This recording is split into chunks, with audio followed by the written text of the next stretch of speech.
श्री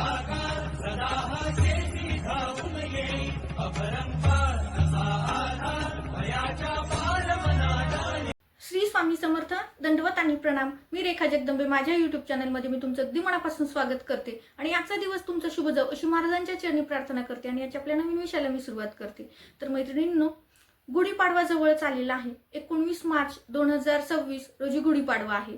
गुढीपाडवा म्हणजे चैत्र शुद्ध प्रतिपदा या दिवसाला आपण गुढीपाडवा साजरा करत असतो. मराठी महिन्याप्रमाणे आपल्या नवीन वर्षाची सुरुवात म्हणजे गुढीपाडवा. तर गुढीपाडवा हा 3.5 मुहूर्तापैकी एक पूर्ण मुहूर्त आहे. त्यामुळं या दिवसाला अनन्यसाधारण महत्त्व आहे आणि हा सगळा दिवस शुभ मानला जातो.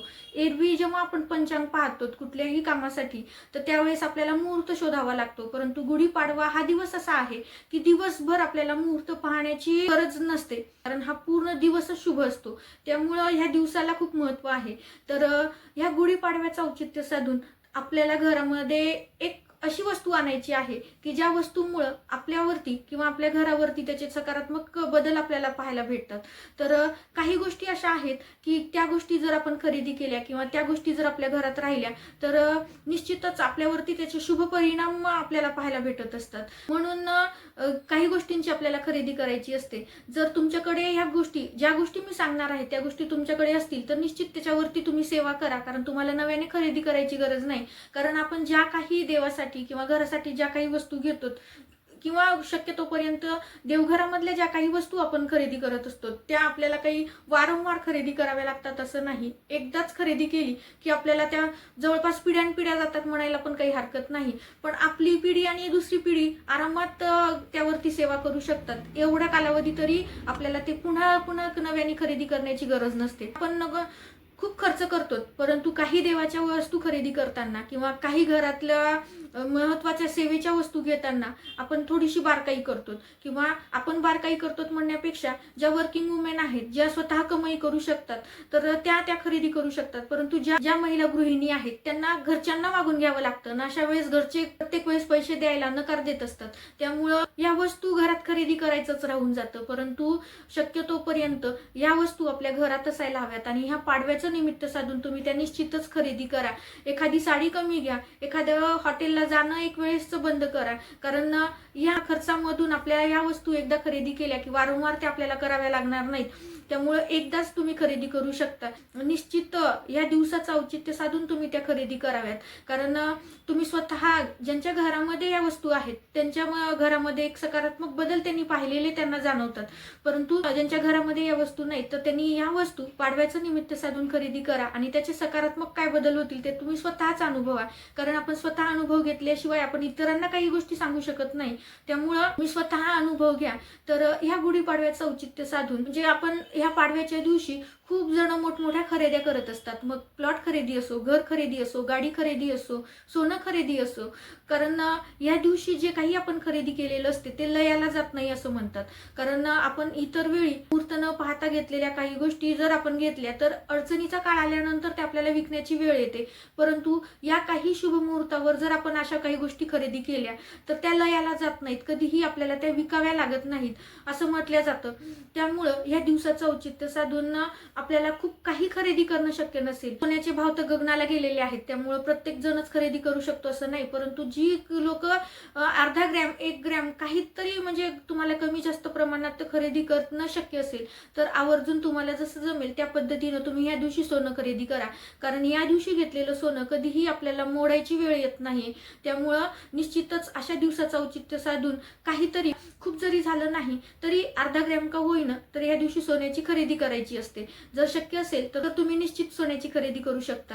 त्यानंतर दुसरी गोष्ट आहे, तुमच्या देवघरामध्ये जर श्रीयंत्र नसेल तर तुम्ही श्रीयंत्राची खरेदी करा. कारण जे स्वामी सेवेकरी आहेत त्यांच्याकडं बऱ्याच घरामध्ये श्रीयंत्र असतं. कारण केंद्रामध्ये आपल्याला श्रीयंत्रावरती सेवा दिलेल्या असतात किंवा श्रीयंत्राची माहिती सुद्धा मी आधी यापूर्वी दिलेली आहे.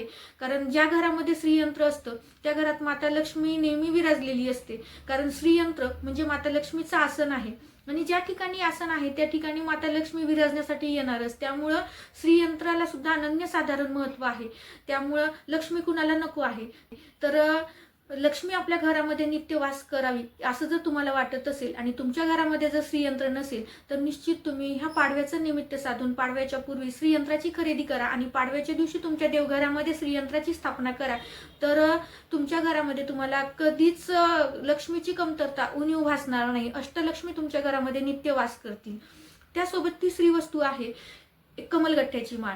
जर आपल्याकडे श्रीयंत्र असेल तर त्या श्रीयंत्रावरती ठेवण्यासाठी कमलगठ्ठ्याची माळ लागते किंवा या श्रीयंत्रावरती जेव्हा आपण सेवा करतो तर त्या सेवा करण्यासाठी मंत्र जप करण्यासाठी महालक्ष्मी मंत्र, विष्णू गायत्री मंत्र ह्या ज्या सेवा आहेत माता लक्ष्मीच्या, भगवान विष्णूंच्या, त्या सेवा करताना आपल्याला कमलगठ्ठ्याची माळ आवश्यक असते. आणि त्यासोबतच माता लक्ष्मीला कमळाचं फूल खूप प्रिय आहे कारण तिला कमल निवासिनी असं म्हटलं जातं.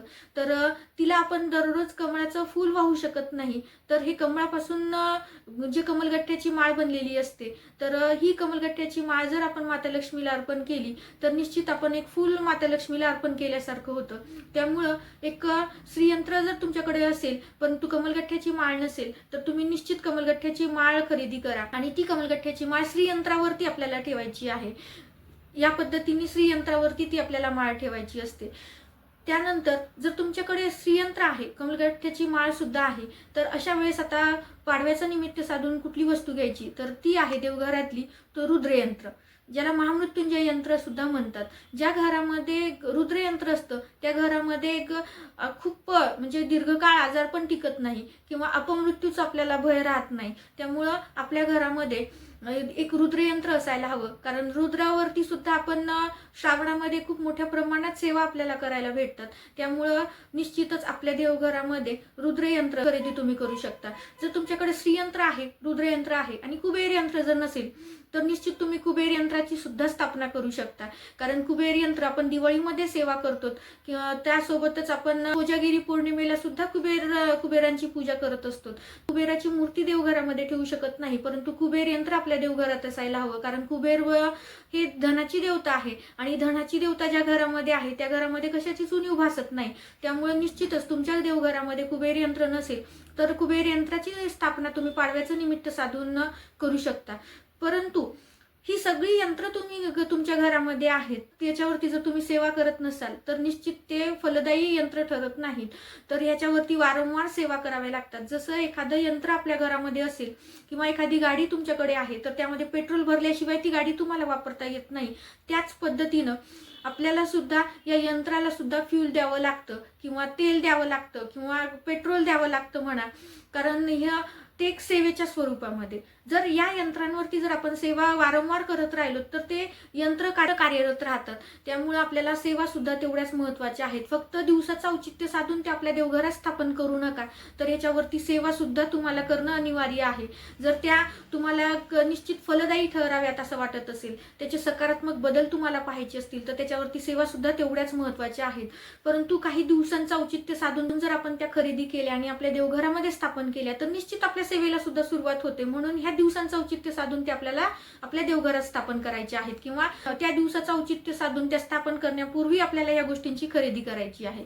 त्यासोबतच गजलक्ष्मी, जर तुमच्या देवघरामध्ये गजलक्ष्मी नसेल तर गजलक्ष्मीची तुम्ही खरेदी करू शकता. ते 2 हत्ती आपल्याला आणायचे जे देवघरामध्ये एका साईडने एक आणि एका साईडने एक असे ठेवायचे. कारण हत्ती हा सगळ्यात बलाढ्य प्राणी मानला जातो.